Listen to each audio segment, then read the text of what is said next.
Let's get right to it. In order to get past most phone screens, and most certainly to get past most in-person interviews, you're going to need to know what you're talking about. Let's cover a few basic machine learning interview questions that you may or may not get, but you better know if you do get them. First up, what is machine learning? Don't make this one up. Use a known definition. If you miss this one, I promise you're done.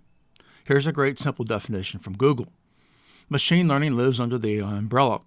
Machine learning is the functionality to help software perform a task without explicit programming or rules. That's Google's definition, and I really like it. Now, why did I add that's Google's definition? So they know that you know what you're talking about. So they know that you know the definition and that you studied it. Next question, can you discuss the AI hierarchy? If you didn't know, almost everything in life is hierarchical. Here's your answer. Artificial intelligence is hierarchical. The top of the hierarchy is artificial intelligence. Think of artificial intelligence as a circle. Inside that circle is machine learning. Inside that machine learning circle is deep learning and traditional models. Be prepared for a follow-up here.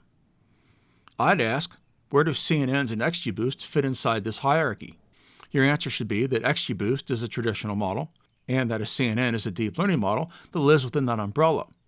Next question, when would you choose a traditional model over a deep learning model? Now, if you're coming from college or you've never worked in the real world, this might be a tricky one. Many of you have been conditioned to believe that deep learning models are what we use for everything. In the real world, that simply isn't the case. Here's your answer.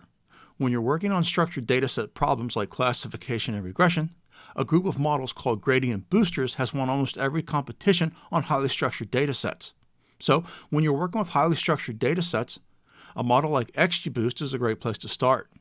Next question, what is the machine learning pipeline? Machine learning is very process-oriented. You follow the same steps when you begin a new project. The process is often referred to as the machine learning pipeline, and it can be distilled into 4 core steps: sourcing data, wrangling or cleansing your data, modeling, and production. Next question, this is a tricky one also. What's the difference between a neural network and a deep learning model? Here's your answer.